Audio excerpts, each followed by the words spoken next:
You should be able to see my screen. Today we'll talk about loading of semi-structured data. Okay.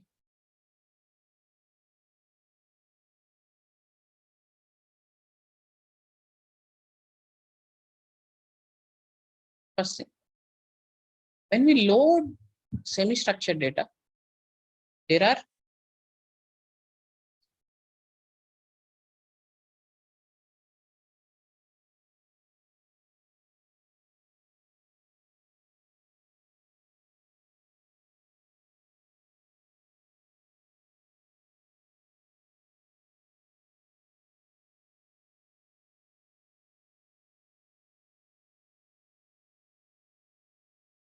just a second, I'll open.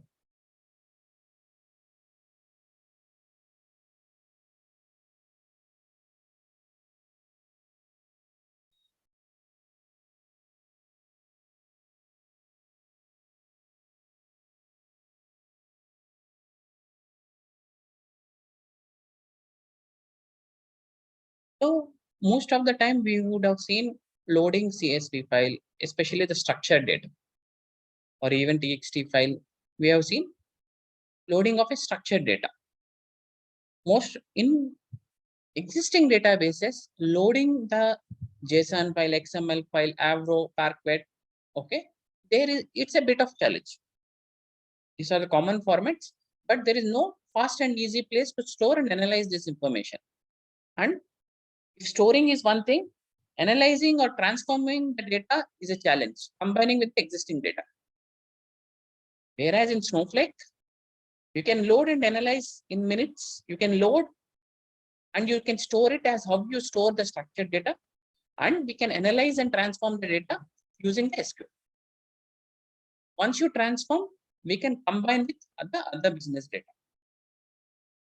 We will see the example with respect to JSON, but we'll try to understand regarding the other semi-structured data that Snowflake supports as well. Semi-structured data that will not contain a standards of a traditional structured data. There are two key attributes that distinguish semi-structured data from the structured data.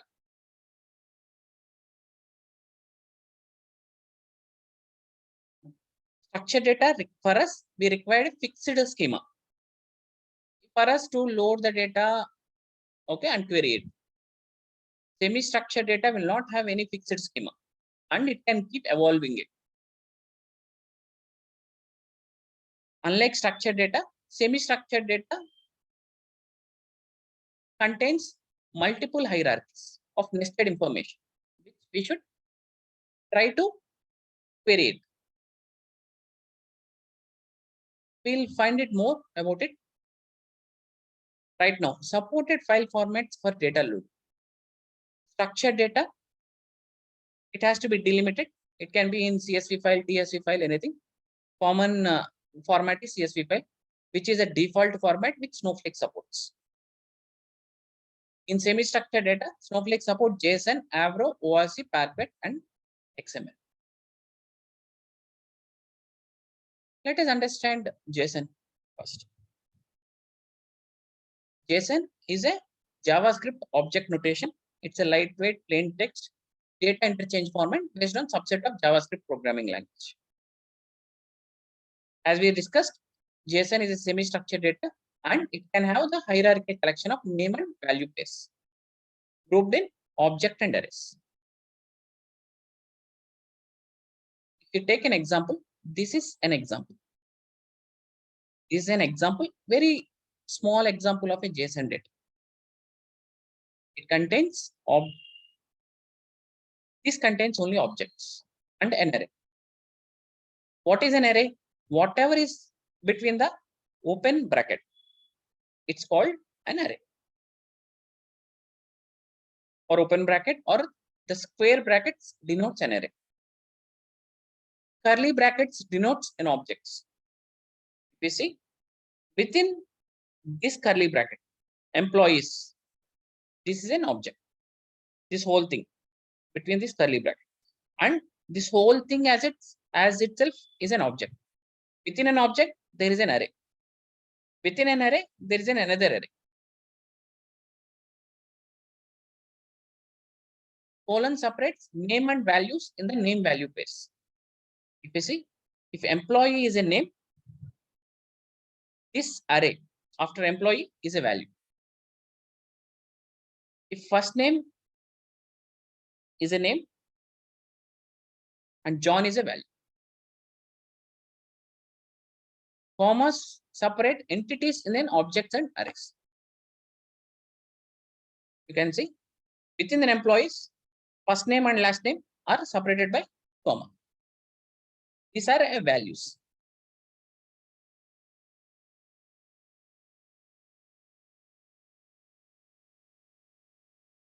We will see how we can load this data into Snowflake.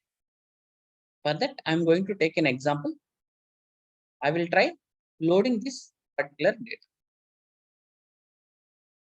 Let us understand this data.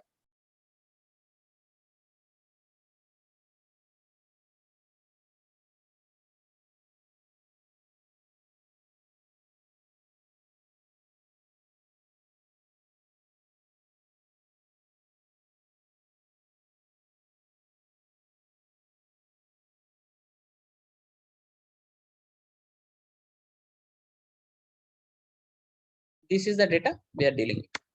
This whole thing is an object because it is between a clever brackets. Now, if you see, it has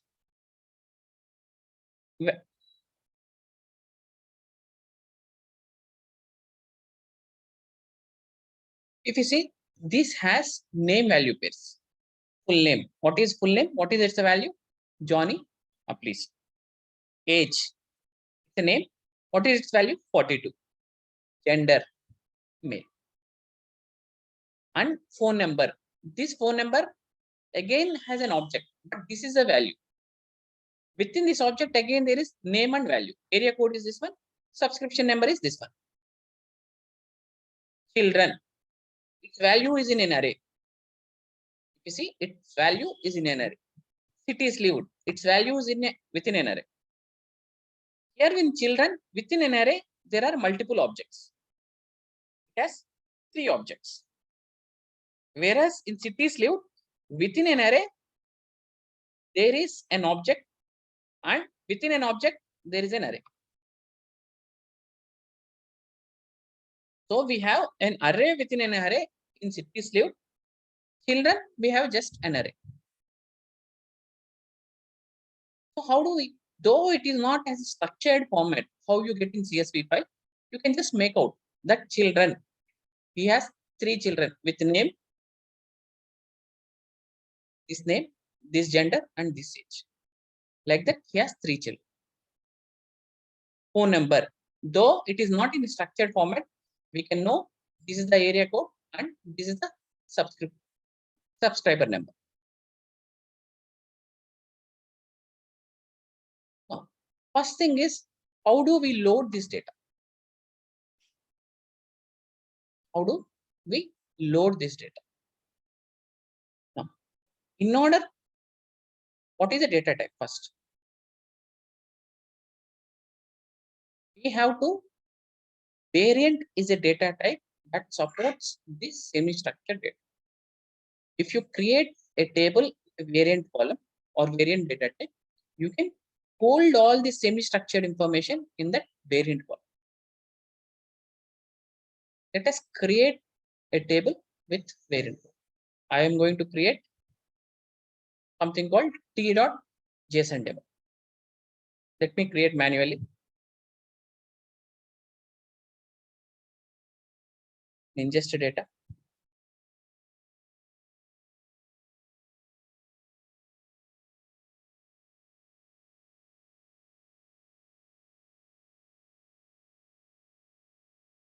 In ingest data, I'm creating a table.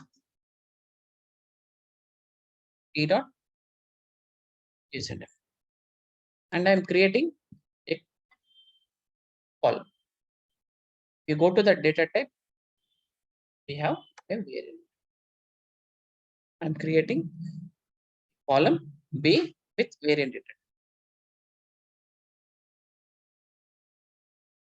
I create.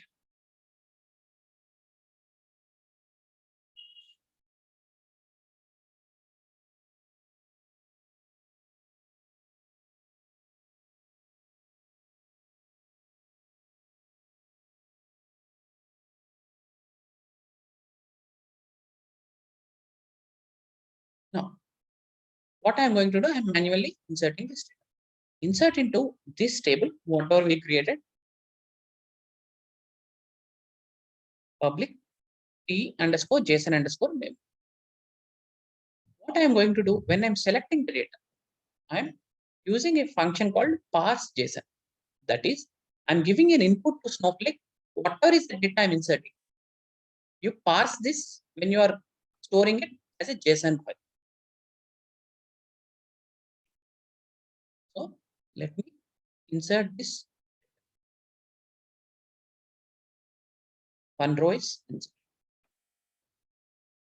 query it, select star from t dot. The data is loaded into Snow. One thing, if you observe, when you do the select statement,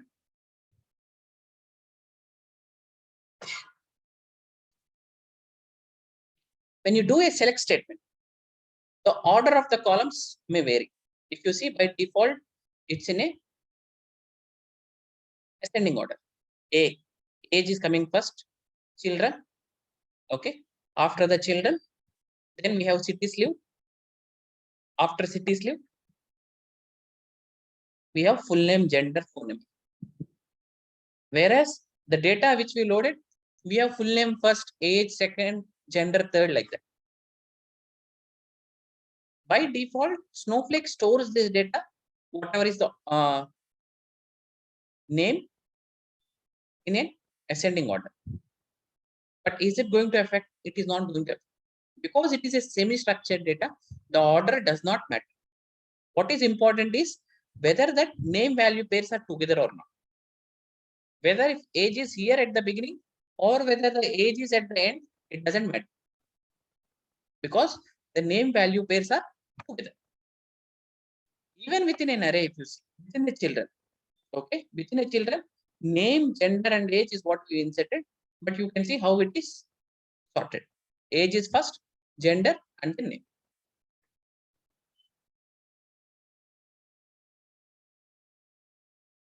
Now, first objective is to load the data into Snowflake. That we achieved. How did we achieve? We created a column with the variant data type and we got the data into Snowflake. Next objective is, after getting the data, how do we do analytics on it, or how do we query the data? How do we transform the data? Now let us see how do we query this name value pairs. I wanted to know what is the full name. So you use select v column full name is the notation. What is v? In this t.json demo, whatever is the column name, our column name is v.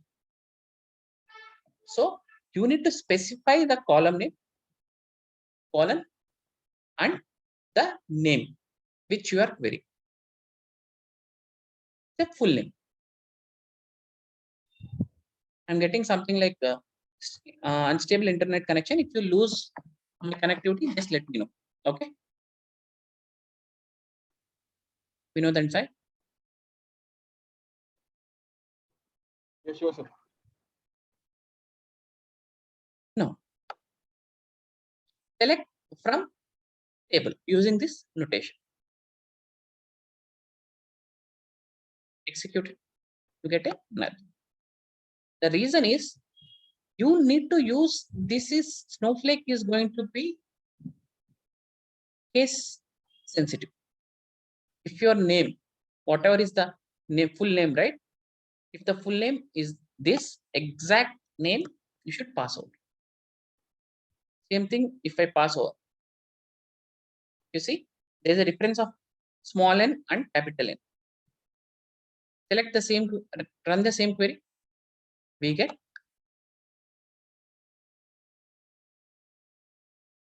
the value of this name. If you see, this is in the double quotes. So you can cast it to a string. How do you cast it? The semi-structured data by using 2 colons and cast it to a string. When you cast it to a string, what will happen?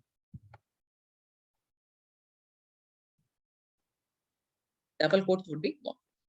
Let us cast it as a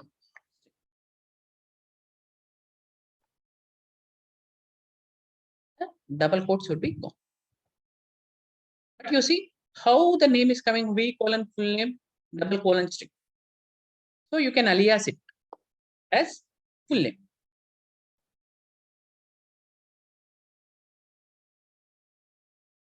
You are able to alias it to a full name and the value is Johnny Appleseed. Any questions until now? No, sir. Similarly, you can query the other values. Let's say age, gender. V column, the same thing I'm using as full name. If you look at age, okay, age doesn't have any colon. It doesn't have any semicolon, but you are casting it as an integer. Okay, let us see what will happen if you cast it as an integer and you don't cast it as an integer. The more you practice or the more you understand the data, that much will get direct, especially querying the semi-structured data. Gender is in double quotes. So I'm following the same what I have done for the full name from the table. Here I'm not alias. Let me query the data.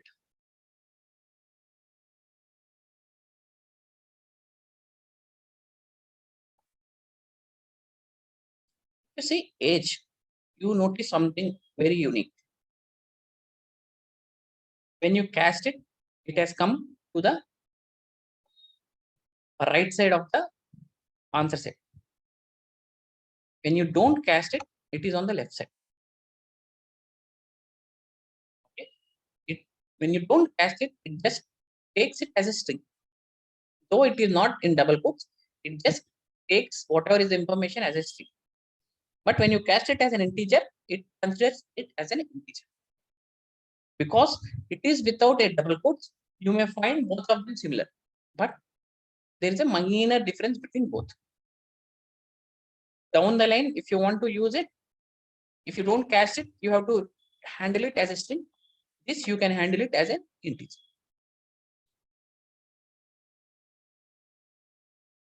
Similarly, try querying children. Same logic. V colon children. What we'll get? Because children, what is its value? It is an array. You are going to get an array information. The whole array, whatever is this, we get it, the array information.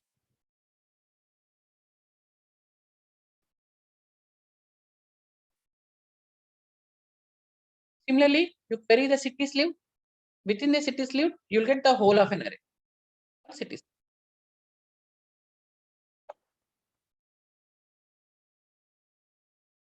Children and city sleeve.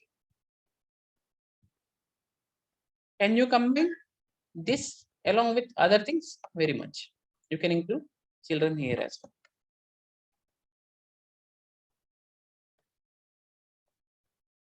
Try query. Full name, age, children, gender. Here also. The only constraint is its value is again an array. Now, how do we handle such scenarios? How do I want to have this in a structured format. For that, we use a function called table flatten. Before that, there is a function array size. Because Snowflake supports transformation of a data or analytics on semi-structured data. So it has its own inbuilt functions, few functions. Like within an array, you wanted to see what is an array size. Array size is within this array, we have 3 objects. So basically 3 children, and that's why 3 objects. The array size is going to be 3. So when you use this function, select array size from children. Every time you need to give whatever is the column and the name you are querying.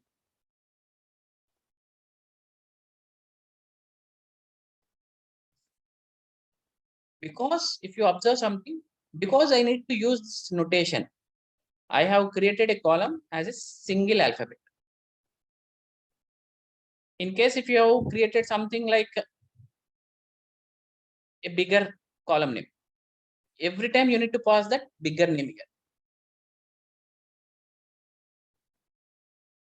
In order to optimize, I just given one alphabet as my column name so that it is easier for me to query.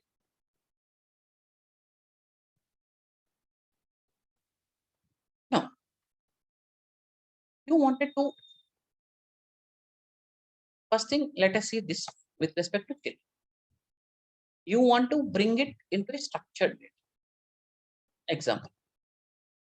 You wanted first name,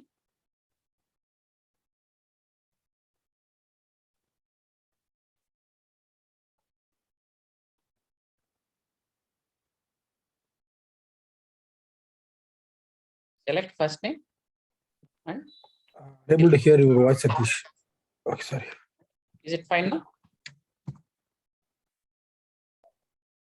Is Yeah, it fine? it is a delay. Yeah, delay in your speech and unclear audios. One second. Let me.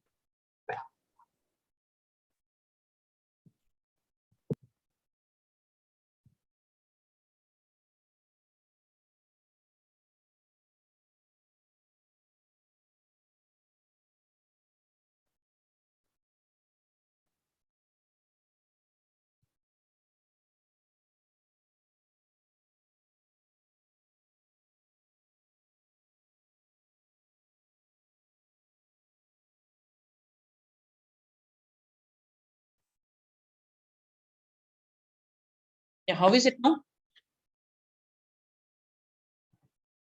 It is better now. Yeah. Let us say I wanted to select the parent name and the children. When you query it, because children is an array, you are going to get the array information. Now you wanted to bring these children also into a structured format. Let me query this. I think both of you are from weekend batch, right? Did you cover this topic? Yes, we already he covered. You already covered it, right? Okay. But anyway, others did not join who needs to understand, we'll upload it. Now, this is the structured format I'm getting. Previously, we have seen children as an array.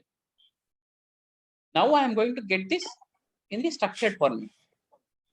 How did I get it? I used a table flatten function. First, for a parent name, we know this. This is a column name. V colon full name. You are casting it as a string and aliasing it as a parent. From this table, T underscore JSON underscore dev. Now for an array, what we need to do is you need to flatten and children. How do you query children? V colon children. You are going to flatten and you are aliasing it to F. Whatever is the value of F, once you flatten, whatever is the value of F, F dot value. and you are selecting the name.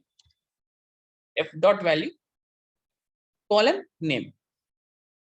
Same thing, because it is in a double quotes, you cast it to a string.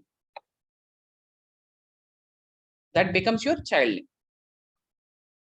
Similarly, you can get gender and age. Because everything are in double quotations, you are casting it as a string. If you observe clearly, for a parent name, we used a notation B colon full name. Before any name, it's always a colon. If you observe even our above queries. Before full name, colon, age, colon, children, colon, gender, there is a colon. The only thing that is changing is whether you are reading it from a column name or you are reading it from the flattened alias name value, f dot value. For this alias f, whatever is the value, you are reading from that value. And then your colon notation starts. Any questions here? How we were able to handle an array? I'm able to flatten an array and get the data in a structured format. Even now, if you see what is a count star, you'll get 3. It indicates you have 3 children.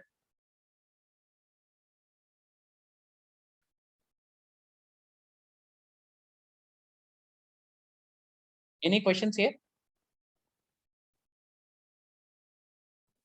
Yeah, I'm good. Satish, I don't have a question.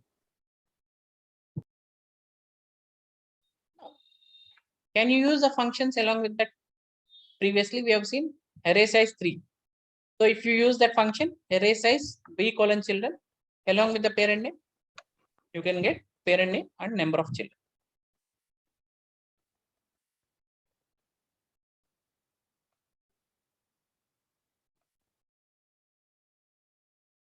Now, let us see how to handle city sleeve. In city sleeve, when you query a city sleeve, you get an array. Let us do step by step.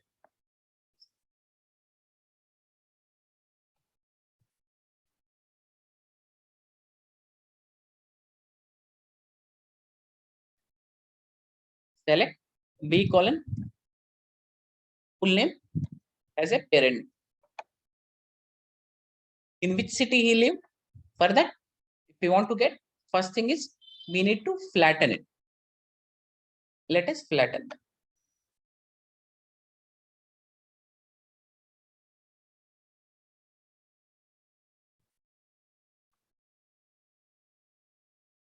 T.json demo, we are deriving the parent name.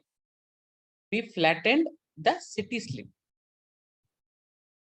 because city sleeve is within an array. Sorry, city sleeve is having a value of an array. So you are flattening it and you are aliasing it to C1. From that value, you are going to get the city name, colon, city name. You are casting it as a string as a city name.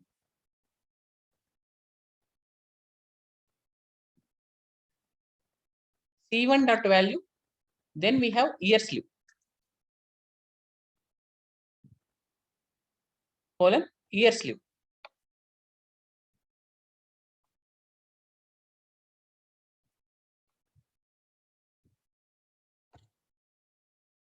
Yes, I'm. Let me query this.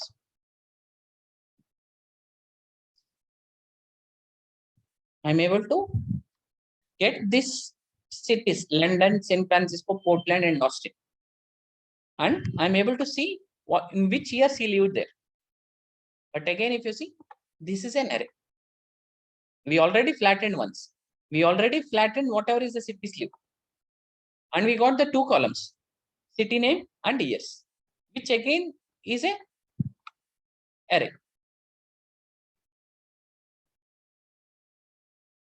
What I am going to do now, again, if you wanted to flatten this years, what we need to do, we need to pick this value, C1 dot value, years lived, and again flatten it.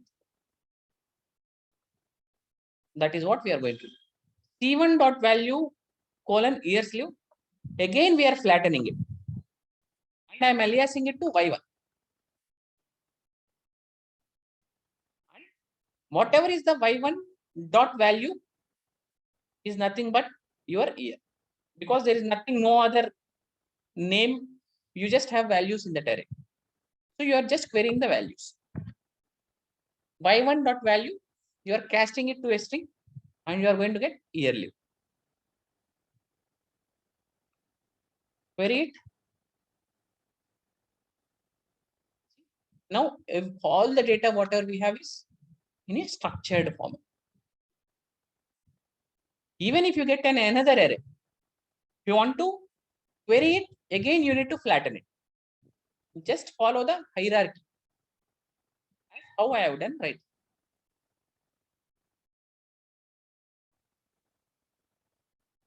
Any questions? How you are able to double flatten? Yeah, while getting the semi-structured data, do we have this kind of hierarchy definitions, or how does that work actually? Because we are getting it as a semi-structured data.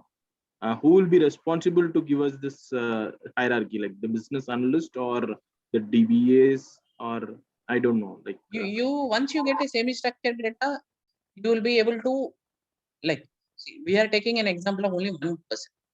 Like that, you can have multiple objects. Like Johnny, you can have something for Satish, something for Vinod, like that. Okay. But even when you are having multiple objects, that multiple objects, first thing is when you look at the data itself, you can understand the sample data. Else, business analyst is going to mention like children is going to come in an array, or cities lived is going to come in an array, or something. First thing as a developer, data engineer, what we do before even we build is we do the data profile before we even build. We take a sample data and we analyze the data and we profile the data, how it is. Okay. Based on that, even if you see, even if I don't know what is that data I'm dealing with, I went step by step. I tried to query everything. Then I saw children is in an array. Then I flattened that. Then I did cities lived. In that I flattened it, but I saw years lived again is an array. Then I double flattened it. Okay. So it's up to your role, what you have in your project. Sometimes the developer in themselves has to do the data profiling and determine what kind, how the data is coming for you. yeah, clear, Satish. One small question again. So there are different vendors sending data to one source, and each vendor will be following a different set of means data profile. So it is not necessarily that same when the same profile will be followed by all the vendors. So each one vendor will have to follow some their own profiling style. So how do we get the data from each vendors, and we format it as such? So there will be a specific role assigned for this data profiling, or it is like they have to follow some kind of a standards, then only we can get into this kind of a semi-structured data, or we have to come to a common semi-structured data that we need to do a transformation on the top of it. One thing, if you observe, see, let's say one vendor is sending this information, other vendor is sending more information. Like you have more columns, like wife's name, okay, or wife family, then let them send anything. But as long as your names are same, phone number, children. If children, one is sending capital and one is sending small letter, again you will not be able to combine the data. Okay. As long as your names are same, whether they send more columns or lesser columns, it doesn't matter. The order of the columns doesn't matter. The only thing you can combine the data from different vendors only when the names of the data is same. Okay. In case if the names of the data is not same, then you have to process the data from different vendors to different sequels and combine it. Okay, clear now. Satish, I have one common question. So, Yeah, go see, ahead. if you see in a real-time scenario, we personally deal with an XM JSON which is around No, your voice is 234K. very slow. Is it audible now, Satish? Yeah. See, personally, I deal with the JSON which is around 240 KB. The file, a single record is 240 KB, right? So when I parse that, right, it will be a multiple. We are dealing with only 3 levels, not only one, two, yeah, maximum 3 levels, right? First, children live, under the city years live, right? Third level, but we have around 15 levels of hierarchical.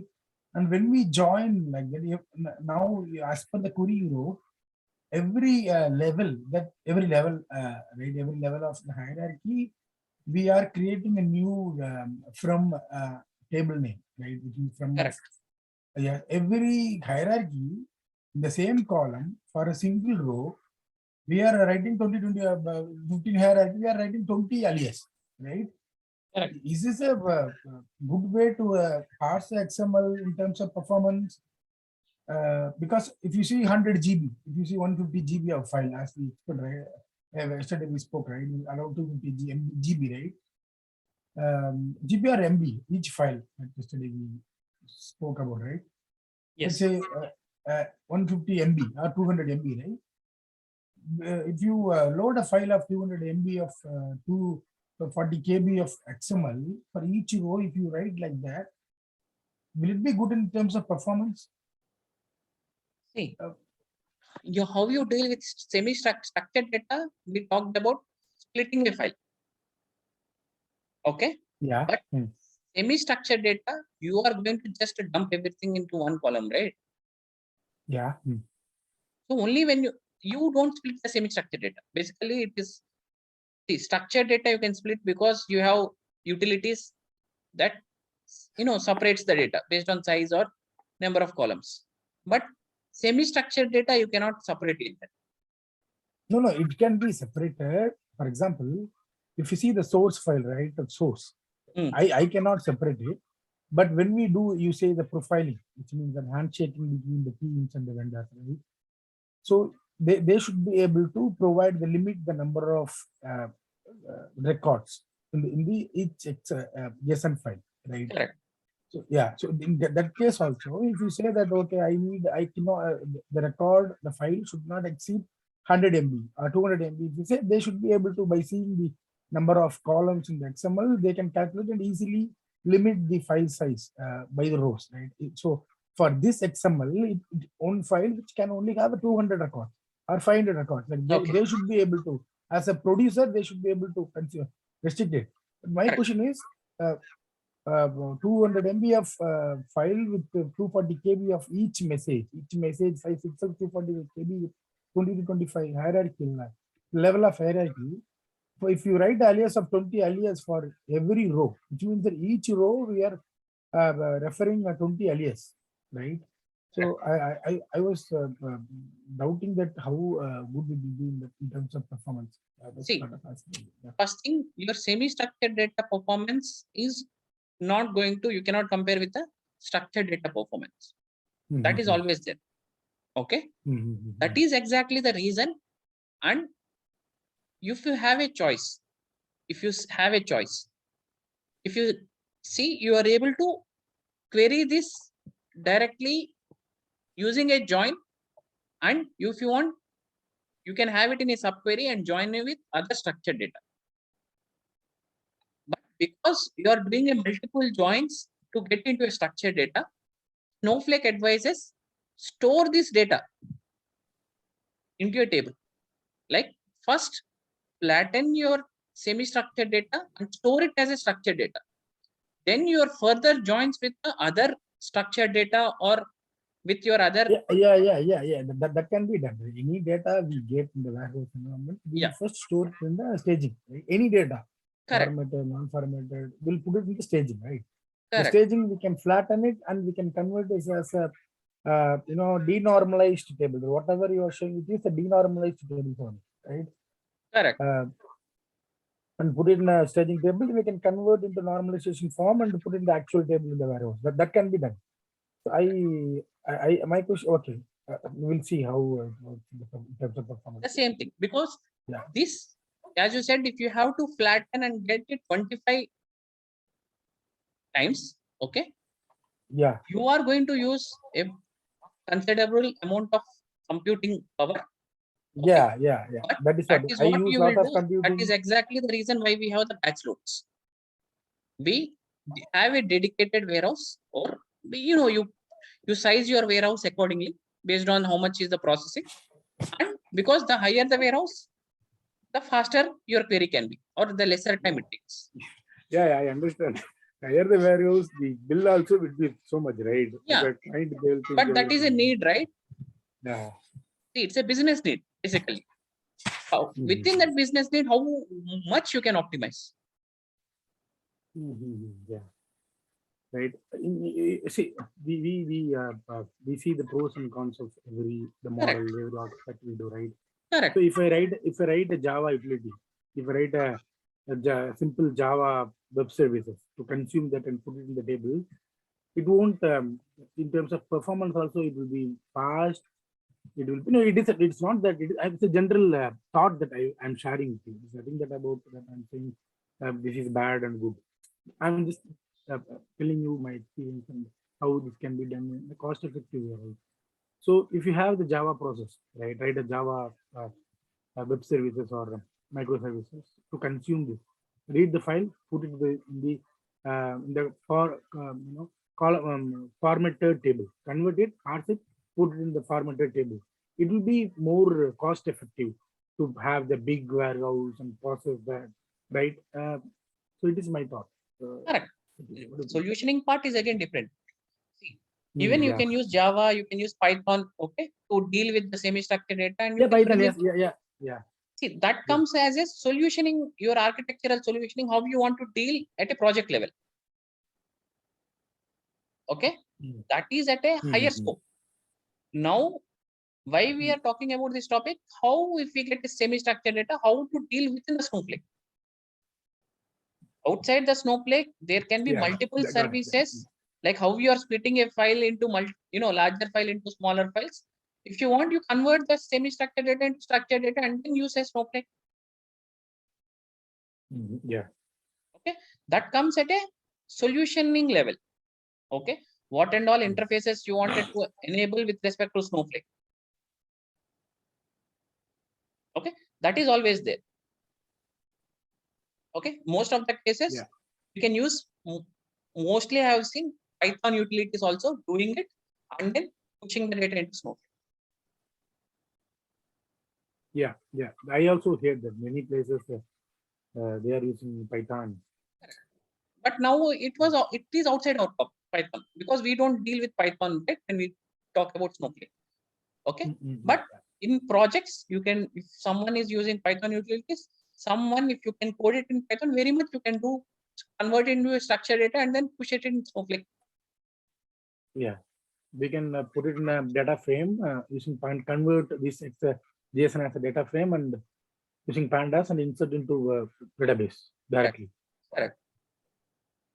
But if you don't have that utilities and all, still Snowflake offers you the functionality to deal with. Yeah. Okay. I got it. And most of the preferred method is, if you are doing within the Snowflake, first you convert it into a structured data and store the data in a table. Sure. And then use this particular table for the downstream processing.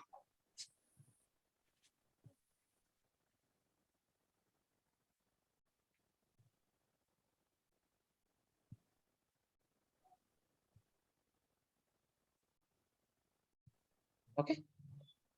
So this is going to be your staging table.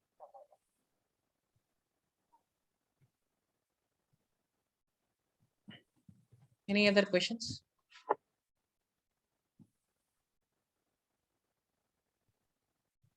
Yeah, I'm good. Satish. So this is about the JSON data.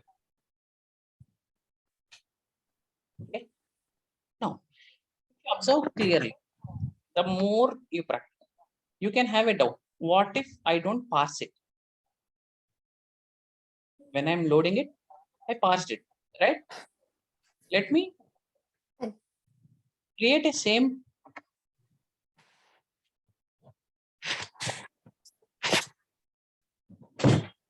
demo one.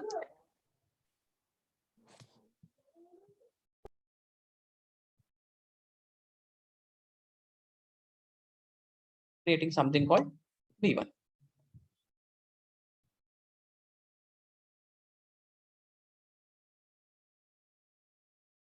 VARL. I created a JSON. Now let me insert this into without parsing. Now will it insert? Very much it will insert. Or no? Let us see.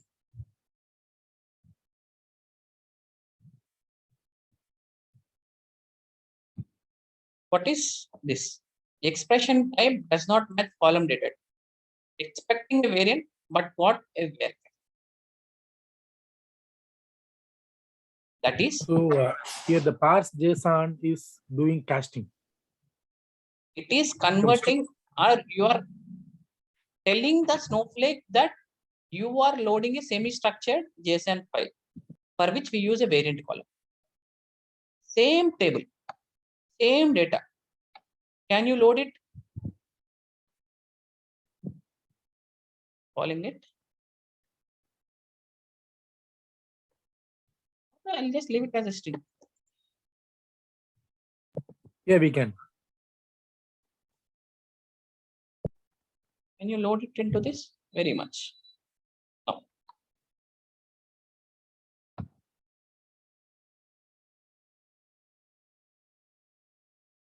You are able to load it into.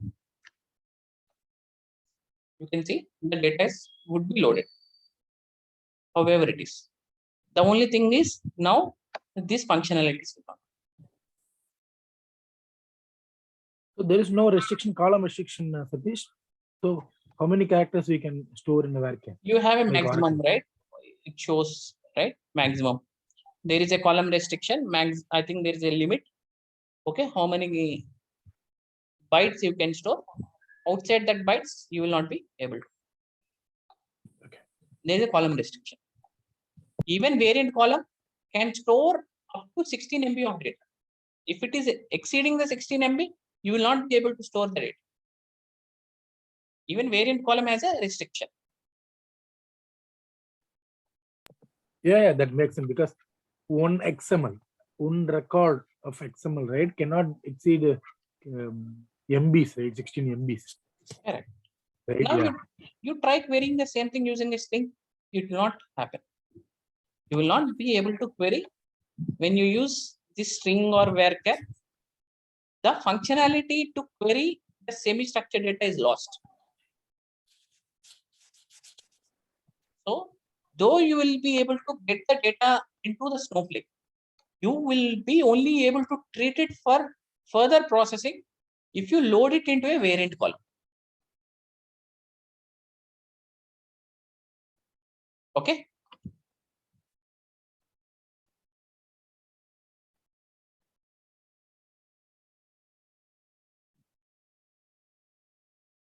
Let us go and look at the documentation.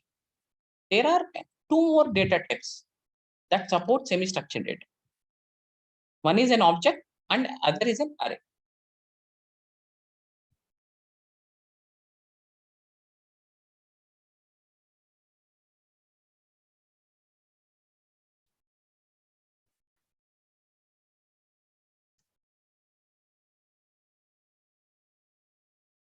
This is needed for your certification.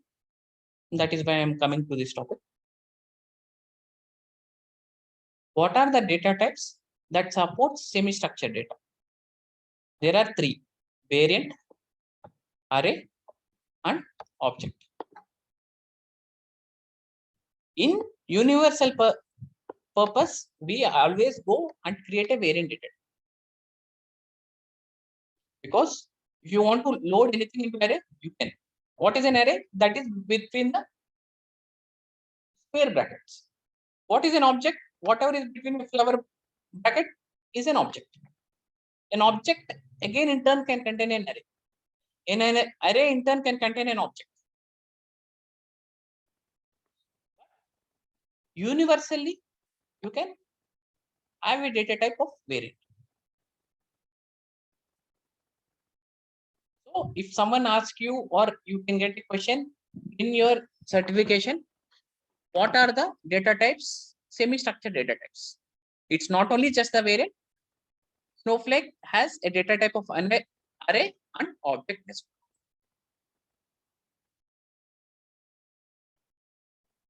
well. Okay. And we were talking about file sizes.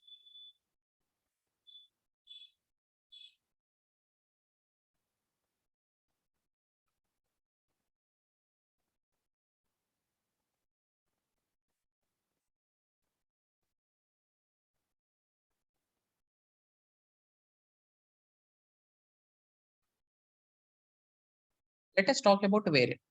The maximum length of a variant is 16 MB. This is also very important point for your certification. What can be the maximum length of a variant column? It has to be 16 MB. I think these are the only the two important points with respect to certification. The data types and this question that is related to the length of a variant data. And with respect to interview, the questions what you face are with respect to how do you flatten. Now, usual use case, whatever we have seen is how do you derive the parent-child relationship? We need to say we flatten. We use a table flatten function. I think this when they talk about the like interview questions, this is the maximum question they can ask with respect to handling of JSON data.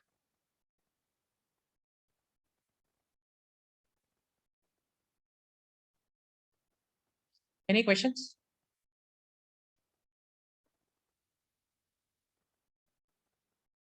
Okay.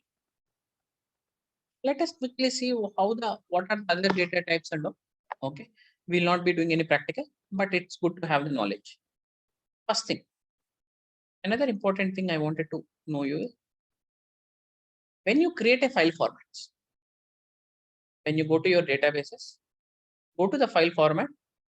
When you create a file format, when you see the format type, CSV we have already seen. Snowflake supports JSON, XML, Avro, ORC, and PAR. These are the only this is a structured file format, and all other five are semi-structured file formats.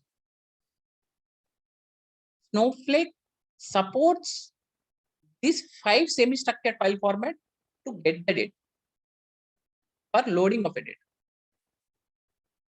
For unloading, Snowflake supports only JSON and Parquet, I think. Let me double confirm. Keeps changing, so the document is, it's always best to go and refer the documentation.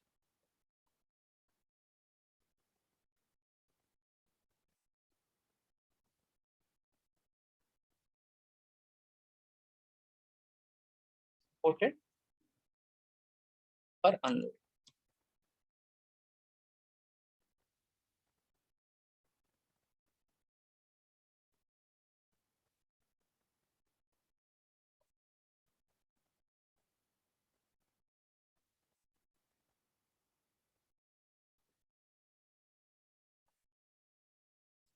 You see, semi-structured for unloading, it supports only JSON and Parquet. For loading, it is supporting 5 different formats, but for unloading, it is supporting only 2 semi-structured formats. This can be the tricky questions during your certification. We should not get confused. Okay. What are the 5 file formats that are available, or what we see when you are creating the file formats? First, we have already seen what is a JSON file format. Let us look at the other 5 formats. Avro. Avro is from a open source, it's developed for use with Apache Hadoop. Whatever is a file format, anything what we deal, we are just going to load into variant column. Okay. So you can query the data in the variant column just as how we have done for a JSON data using a similar command and functions.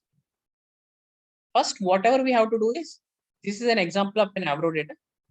First, you have to load this Avro data into a variant column. Once you load it into a variant column, you will be able to query it how we have done the JSON. ORC, it's an optimized row columnar. So how we again load it? We load it into a variant column, and you can query the data in the variant column as how we have done the JSON. The only thing is, if you have a ORC file, you will not be able to see it. It will be in a binary form. But once you get it into a variant column, if you query it, you will be able to see something like this. But as such, if you have a ORC file, if you open it, you will not make out anything out of it because it is in it will be in a binary form. The example, what you see is only when you load it into a variant column. Similarly, Parquet is also a binary format. If you have a Parquet file, if you open it, you will not be able to see it. But once you load it into a variant column, you will have a data something similar like this.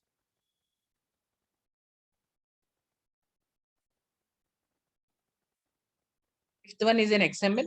It's an extensible markup language. It's a new thing that is introduced. It's in a preview feature. Even this also, you can load it into a variant column, and you can have XML has more functions. You can see in the documentation than the JSON column. XML has more functions. Again, querying would be similar. The functions can vary, but XML related functions will be different. But how we handle or how to deal would be similar to how we dealt JSON file.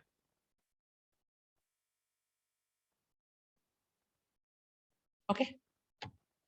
Any questions?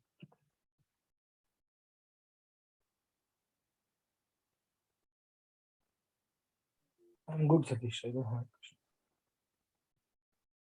So, anyone or you are planning for certification? No, Thursday. No, I'm not planning as of now. Yes. Yeah, I'm parallelly studying Python. I'm working on some Python projects now by myself. So it will take some time for me. Okay. I think that is very much related with semi-structured data. If someone is working on, anyone working on Parquet file? No, we are working on Avro. We are converting JSON application. We have a Kafka application where we are working with JSON file. Now we are converting a JSON into Avro, which consumes only 60 to 70% of the storage of what JSON was being consumed. So we are moving to Avro now. Okay. And how you are handling Avro in Snowflake? Avro? Yeah. Sorry? Avro you used outside Snowflake, or within the Snowflake also you are using Avro? No, we don't have a Snowflake itself. Okay. We have a still warehouse is still running on Exadata. Okay. Okay. We are exploring all the options now. As of now, they decided Redshift is better than Snowflake in terms of cost. Okay.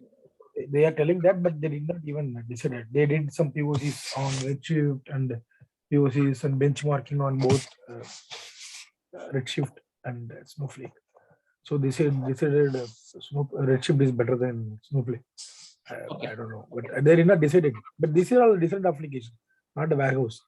So we are from data engineering team. We work data everywhere across the organization, not only warehouse. Anywhere where is the data which is moving here and there, that we go and work for that. Okay. Got it. Got it. And another thing is, even Snowflake is evolving thing, right? Snowflake supports huge, like the functionality of querying adjacent data is much faster.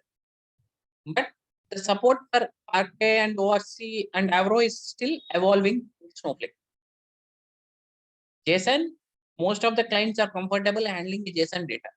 But with respect to Parquet ORC, though Snowflake is supporting, it's still evolving based on, like, it is taking a lot of tickets from the users saying that they need these functionalities, because everyone compares with their existing applications, how they are dealing outside the Snowflake. Okay. And they wanted a similar functionalities in Snowflake, which I think Snowflake is doing a good job in, like, taking the feedback and then including it in its Snowflake applications. Okay. That's it on semi-structured data.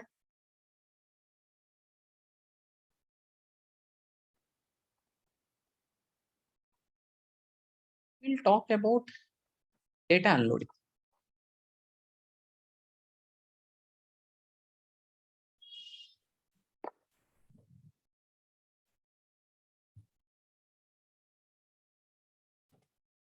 This is again not that important topic with respect to interview, okay? Because mostly in the interviews they don't touch about how do you unload and all. But this is an important topic mostly for your certification point of view.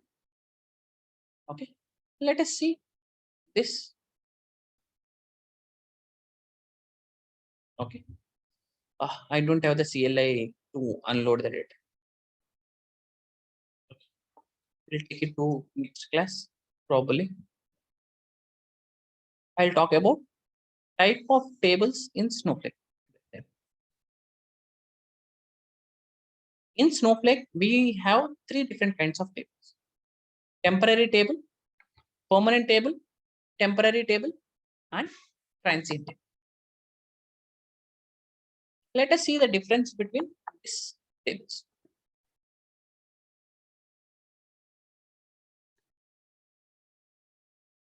I'm creating something called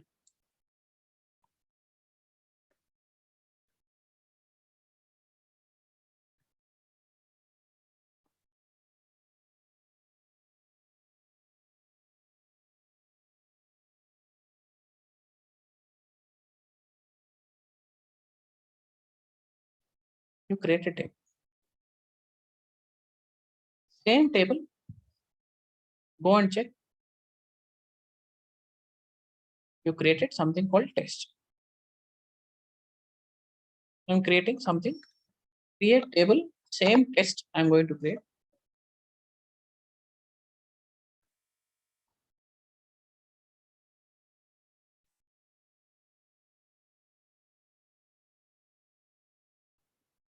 Test track. Check this. There is a test return. But see, until now, whatever we created, it's all with something like a grid. But as soon as I create a transient table, I have got something called a setting symbol. And when you hover over it, you can see it's a transient table. For rest of the tables, you don't see anything. Let me create a temporary.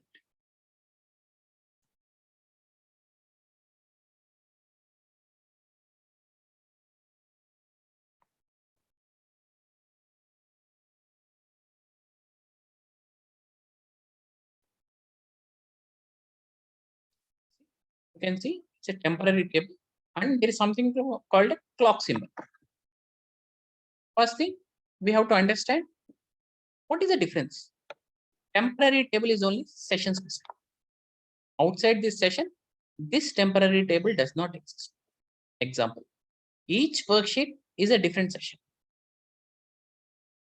If I go to the next worksheet, refresh this and check the ingested data, check the public, you have test and test time, but you don't have test temp.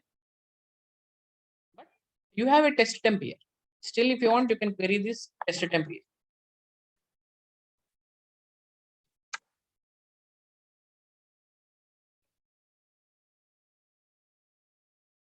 It still exists within the session. See, I'm able to query, but it does not exist within the session. Try querying the same thing.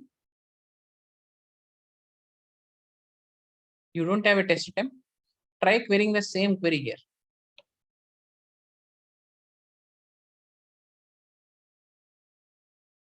Not work. Says test temp does not exist or not authorized.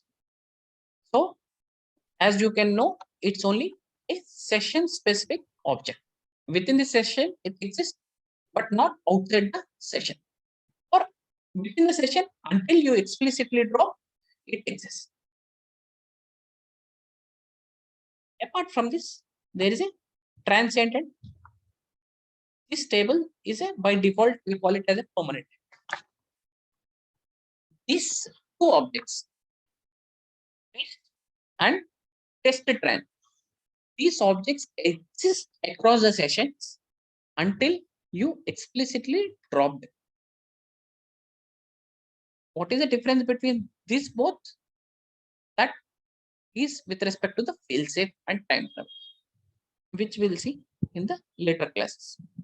When I talk about time travel and failsafe, again I'll revisit this particular. What is the difference between transient and permanent? Now, we have transient, temporary, and permanent table. Let us also see Snowflake supports different kinds of table, especially for the migration purpose.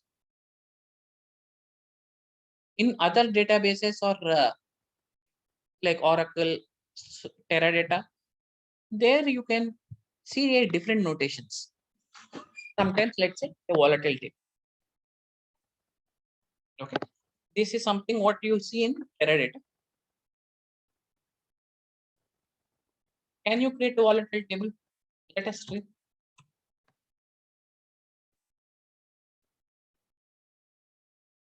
Creates a volatile table. When you create, because this is a syntax you use in Teradata. Refresh it and check volatile. But if you see, though you used a volatile as a keyword, it is indirectly a temporary table. Let us go to the documentation. Okay. Let us see what is the create state table syntax.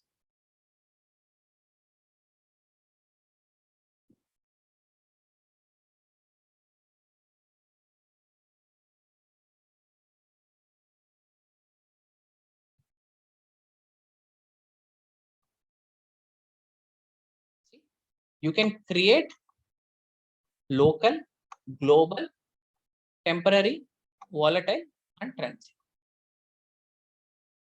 We know what is it? Transient and temporary. Snowflake is supporting these tables, this kind of things, just to support the database migration projects.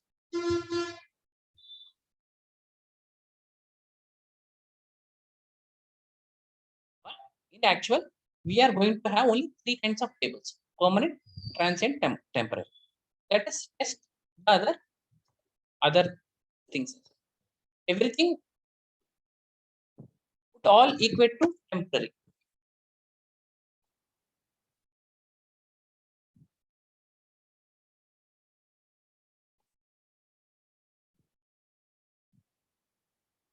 This syntax also works. test T is a temporary T. Let us look at the other syntaxes. If you see, you have to mention either local, how you read it as when you create a table, okay, you can create a transient table, okay, or you can create a volatile, or you can create a temporary. But when you use this within this square brackets, you have to use again within this object. So you have to create something like global temp or local temp or global volatile or local volatile. I think global volatile will not work. This global temp, because this is within this and all we have to consider together. Let us test that.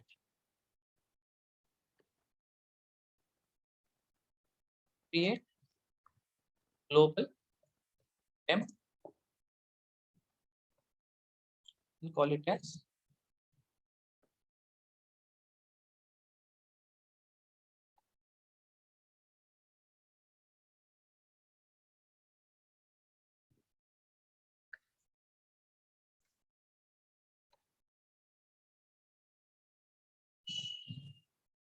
global temp is created. Go and check again. It's going to be a temporary. Going to be a temporary. Same syntax. You can use as a local. I would have been supported in some other database.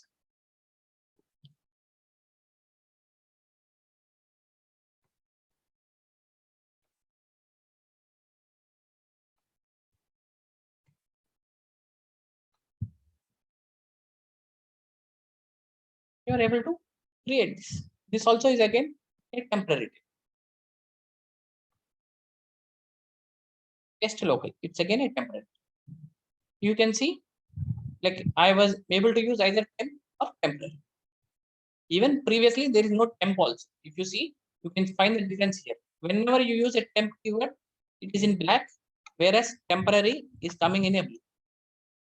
This volatile, temp, this and all are added to support the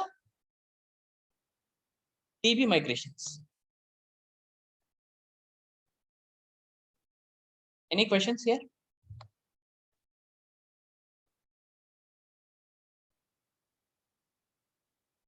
What are the three kinds of tables? Very important for your interview, for your certification everywhere. That three kinds of tables are permanent, transient, and temporary. In today's session, we have seen only what are the temporary tables. What is the difference between permanent and transient? We'll see in the later classes.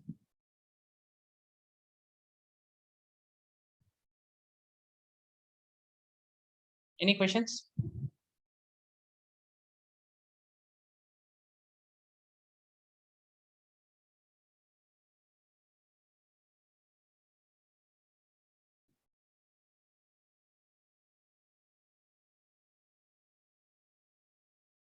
What is the difference of time travel capability of transient table and normal table, and the fail-safe capability of transient table, normal table?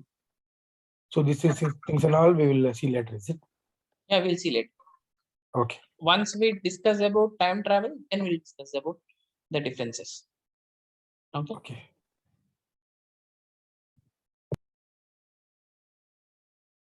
Yeah, I'm good. I don't have a question. Now, another thing I want to touch upon is that case sensitivity when you create a tables. Okay. Now, if you see, I created something called test. Okay. And let me insert the data. Insert into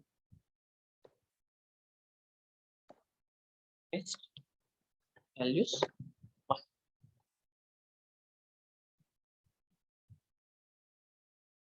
Now, observe what I'm going to. I'm going to do select star from test. you are getting a result. I am going to select star from test.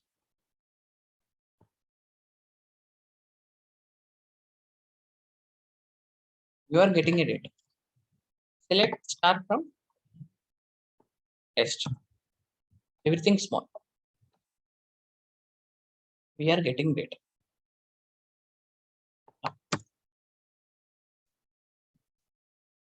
Select star from entire object I'm using. Text. You are getting data.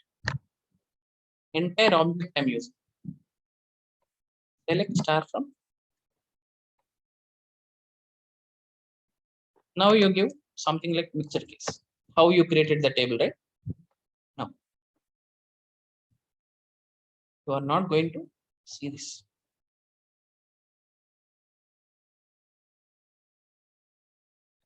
Okay. So this is erroring out.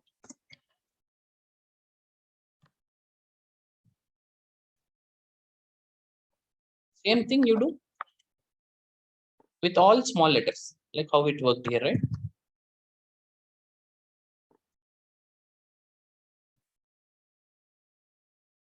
Going to error.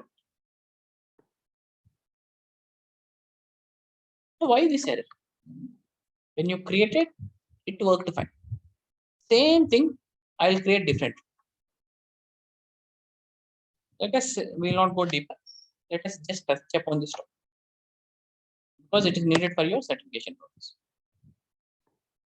I am creating a table text. Same thing I'm creating.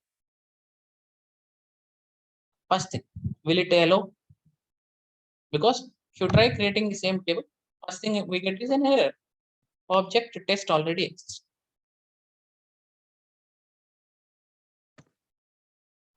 Same thing I'm creating within the double quotes. It create. What's the difference?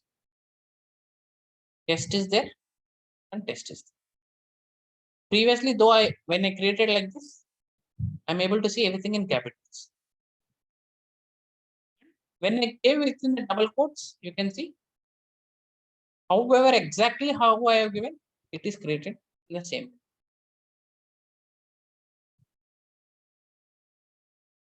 Now let me insert this data. I'm going to insert a different value.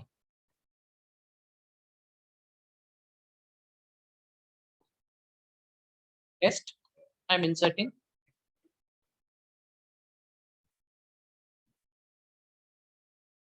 Now let us try querying. When you do select star from test, okay, the question is, will it take it from here or will it take it from? Your answer is 1. Test. Your answer is your small letters. Answer is 1. Everything in capitals. Answer is 1. Test. Your answer is 2. This will error out. If you observe what is happening, anything you provide, like you create without double quotes, everything is converted to capitals. And that is the reason why when you use the capitals within the double quotes, it is working. Same thing, try creating in capitals. Because I created test, I created this test in mixed case. Try creating everything in capitals. Whether this will be successful or no, it says test already exists. Because when we used a create statement to create this object, it indirectly converted to capitals. And similarly, when you query anything, all these cases is converted to a capital and the data is ready. Unless you specify something in double quote.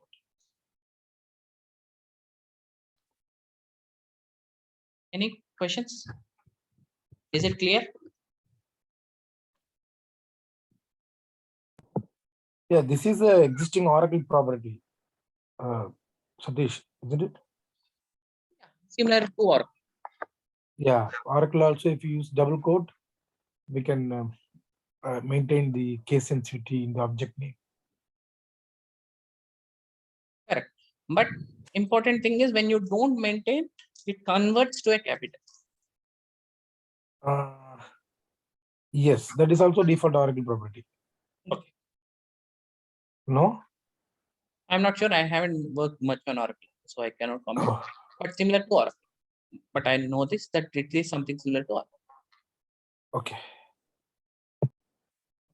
I touched upon this topic because it is needed for your certification purpose related to the case sense. There is, if you want to go more detail, okay.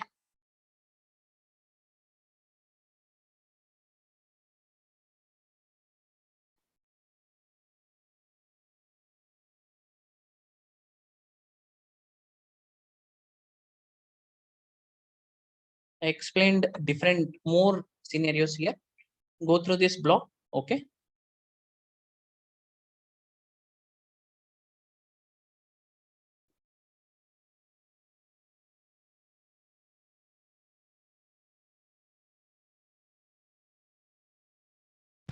So this is the blog only pertaining to Snowflake, is it?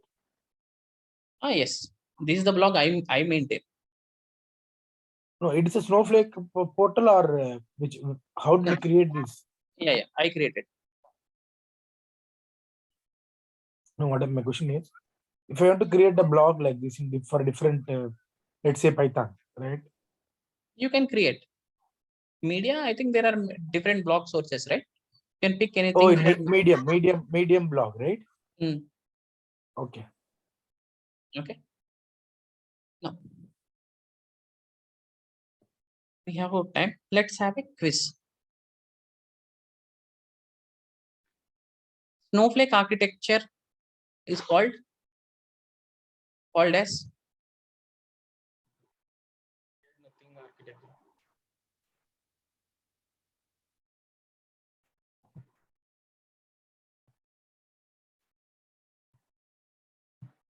pick one of the three. Shared nothing. No. Multi-cluster shared data architecture. Multi-cluster shared data architecture.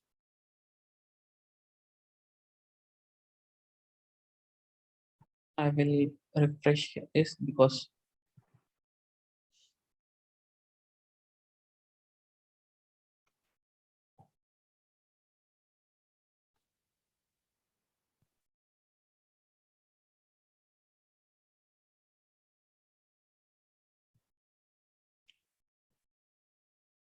architectures, traditional architectures are of two types: shared disk and shared nothing. This is combination of both. It's, I won't say it's a combination of both. It's an hybrid thing because first thing is it's a shared data.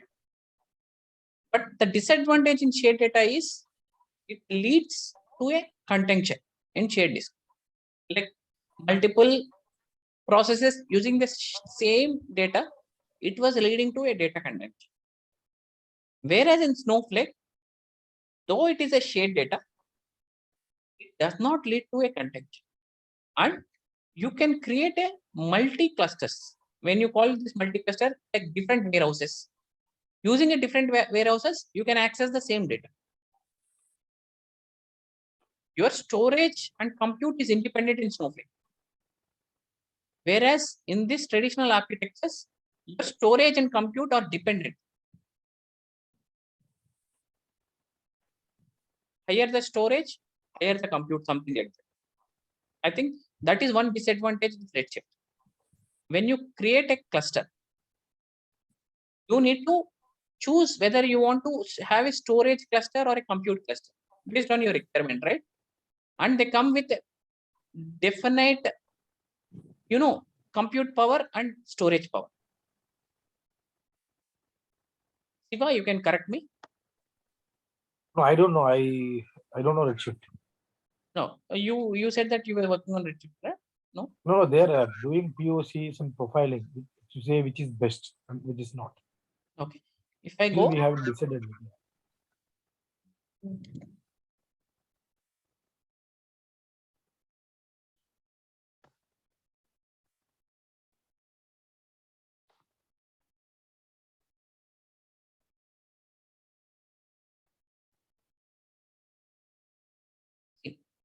first thing when we log into AWS, when you create a Redshift, you need to create a cluster. Okay. When we choose a cluster, let's say I'm picking RA3 XL Plus. If you see, even from an Amazon Redshift documentation, it's equivalent to 4 CPU. It has 32 gigabits of RAM. And see, it is coming with a storage of this 32 TB. Now, what will happen when you create a cluster like this? If you have more than 32 TB, your cluster will not be able to process it, right? Because when you create a cluster itself, you are getting with a definite storage and compute resources. Any cluster you take, these are called RA3 node types. We have something like dense storage node types and dense compute node types. They come, any cluster you choose, they come with a definite RAM and definite storage. 2 TB HDD, 16 TB HDD, but RAM is less. If you want compute, okay, you have more compute and less storage. You see, your storage and compute are together, like how you have it in Oracle, Teradata, like on-premise.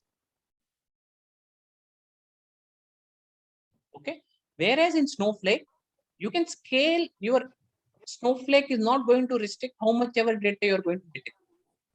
You can bring unlimited amount of data. And you can scale your compute resources unlimitedly, both independently. If you see, let's say in Redshift, you created one cluster. Can you change it? Yes, you can change it and you can take the higher cluster.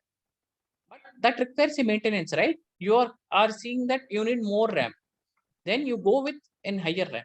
But that is associated with some storage. But you want more storage with the same RAM capacity. That is not possible. Either you should have a choice between what is your more, whether you want more storage or more RAM compute. That dependency is there in Redshift. But you don't have that dependency. You need not fret over what to choose and all within the Snowflake. Because compute and storage are independent.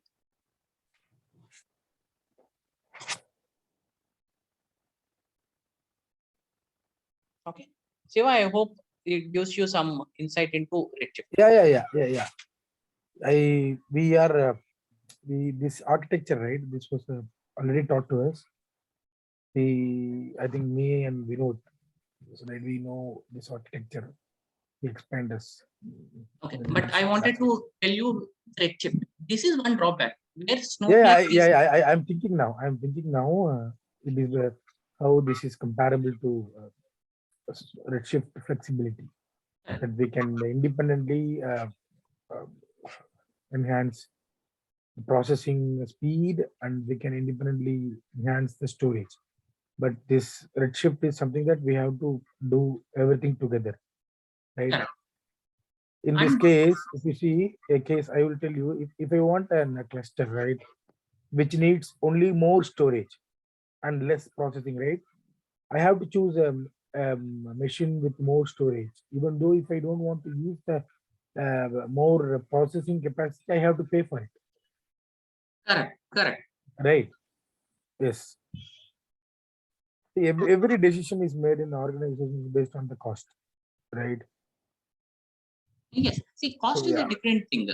See, cost aspect comes once your business needs are met. First objective is whether your business needs are meeting or not. Yeah. The same business need is being met in a cost-effective manner, right? That also matters, right? Okay. And if this is very important, this terminology, multi-cluster shared data, extensively asked in the interviews. Why multi-cluster? You can create multiple compute clusters and it's a shared data. Together, it is called a multi-cluster shared data architecture. Very important for your certification, for your interviews. And also, one more thing I noticed with the Redshift, right? If you, since you have the server of a bigger RAM, which means that if you see the RAM, 31 GB of RAM, 4 CPU, right? So the modularization, right? Which means in sometimes I want to run only my clusters of only one CPU with 8 GB RAM. Even though my capacity is 4 clusters, but I wanted to make that processing capacity always running, but only one particular cluster, right? In this case, I'll have to, if I have to keep it, my processing capacity to be on, I have to be entirely, whole machine has to be run, right? Some part, the minor part of, you got what I'm saying, right? Yeah. Satish? Yeah, so if, for example, my actual processing need in the peak hours is, let's say, 4 CPU and 31 GB RAM, right? But I can shut off my EC2 instance. It is internal EC2 instance, right?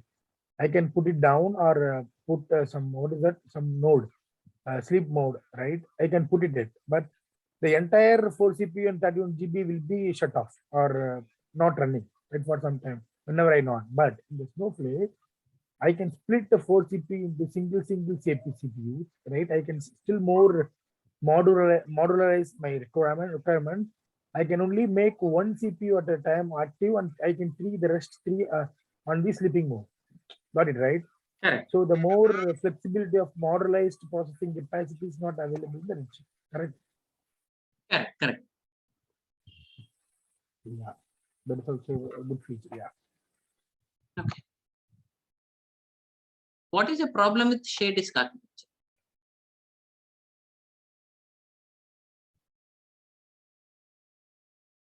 I think these are fine. I think these are advanced, but you may not. All of the above. Scalability is limited, hard to maintain data consistency, and bottleneck. These are not that important for you. So these are all this one questions, examination questions. No, not exam question. I think this complex you don't get. Okay. Oh. In Snowflake, data is stored as which of the two options? Columnar, internal optimized, compromised, columnar format, internal compressed row format. I think it is columnar format. It's not a row format. Yes, it's a columnar format. Yeah, Oracle is a row format. How Snowflake processes the queries?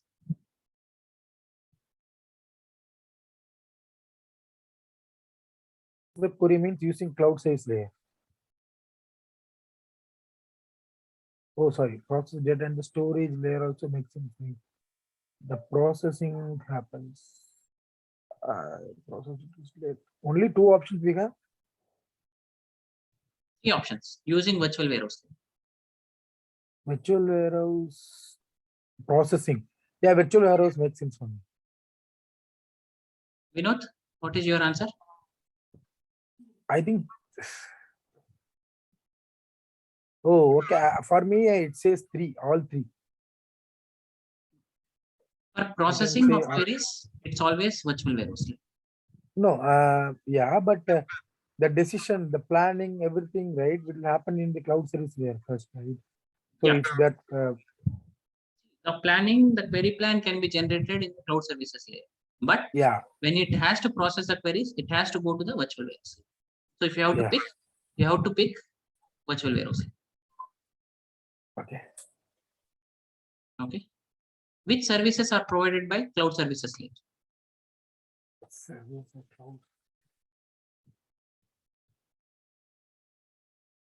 All three.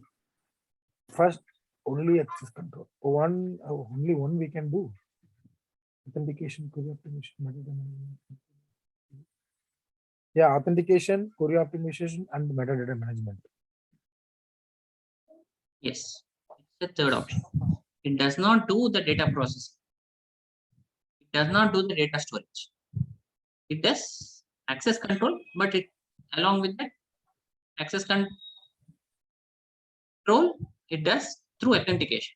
So third one is more appropriate because it says only access control.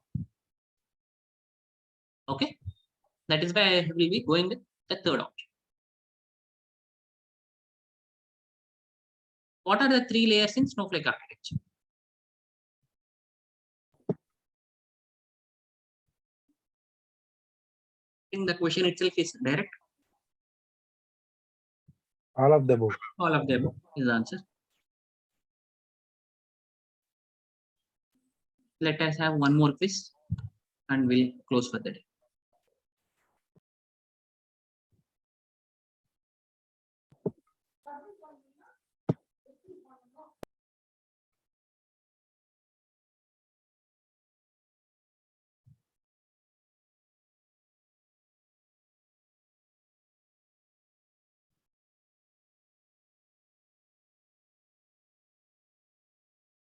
Snowflake account can be hosted on.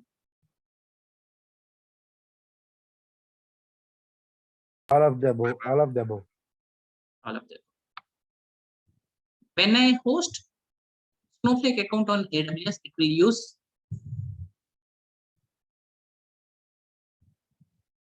AWS services to store data and replace AWS compute source. And AWS services to store data and utilize AWS compute resource.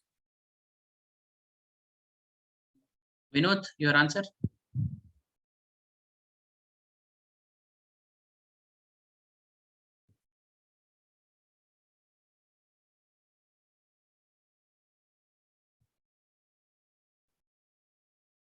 No, it will not use AWS services. Data is stored in a Snowflake in-house data storage layer. And Snowflake has its own compute resources. AWS, it is hosting only for infrastructure. Right now, see, your Snowflake account is there on AWS. Okay. But am I using AWS for storage and AWS for compute resources? No, right? I am creating my own warehouses and using them. And data is stored in the micro partitions in the data storage layer. No, okay, it's confusing for me because Snowflake don't have their own infrastructure. They cannot store their anyone's data, right? That is fine. See, Snowflake, what are the 3 components? Storage layer, virtual warehouse layer, and service layer, cloud service layer. How Snowflake is storing the data? It is storing the data in its data storage layer. Which in turn is using AWS infrastructure, but it is not storing the data in AWS service storage data. You are not storing the data in S3, right? Yes, we are, isn't it? We are not. Whatever is the data, it is stored in the storage layer in a micro partitions. In turn, Snowflake uses that data, places that data in Amazon S3 infrastructure. Where it is storing and all, we will not know. It is using the S3 file format storage internally. But with respect to us, with respect to a user, I am the user of a Snowflake. For me, who is maintaining my data? Snowflake. How it is maintaining the data? Through the data storage layer. How I am able to query the data? Using the compute resources, by warehouses. Okay, still I cannot agree with Satish, because maybe my understanding is wrong. See, the Snowflake, they don't have anything. The architecture they support, but they use AWS or Azure data store for storage. They use AWS EC2 instance for the virtual warehouse, right?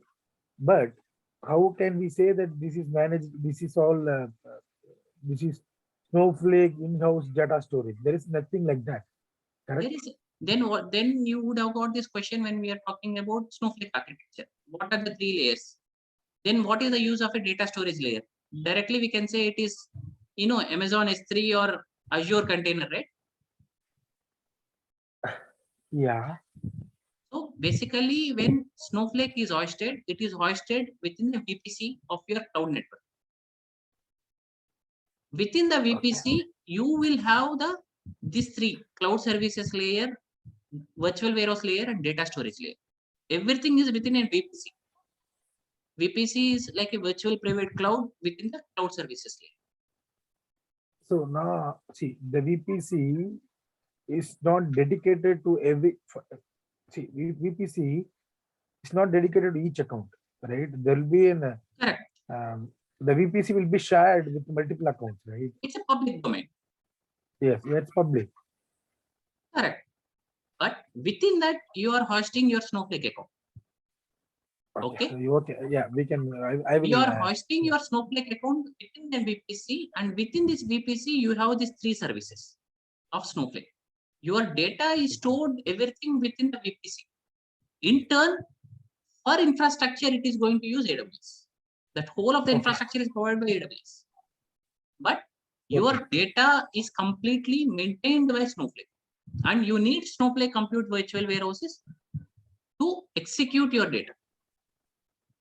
Okay. Okay, Satish. Yeah. It's Your Vinod company, there? yeah. Vinod? Yes, you are. It's Vinod? Yeah. Okay. No, we were asking your name. We were calling you, but there is no response.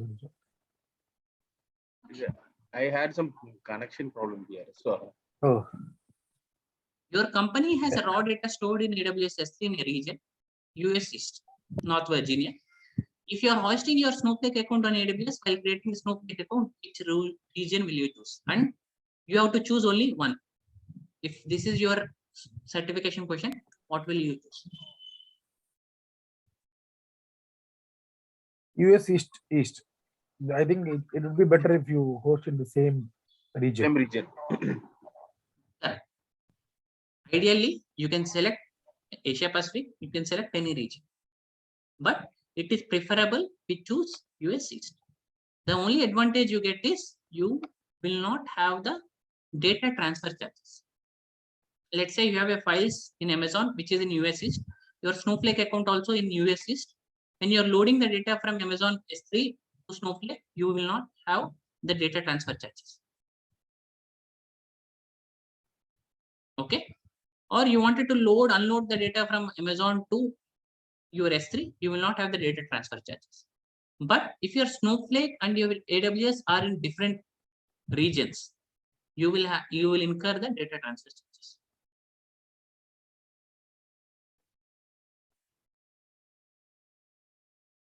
What is the correct account name used to log in for SnowSQL?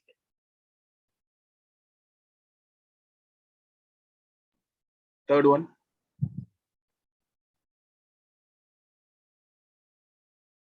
No, third one is wrong.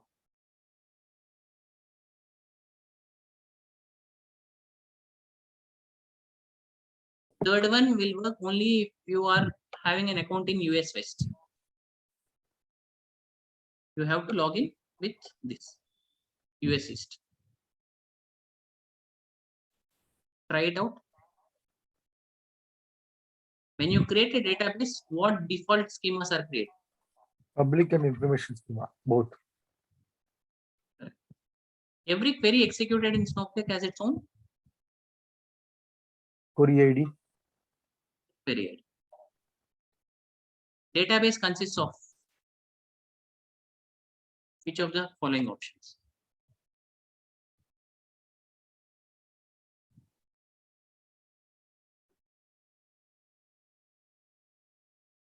I think two,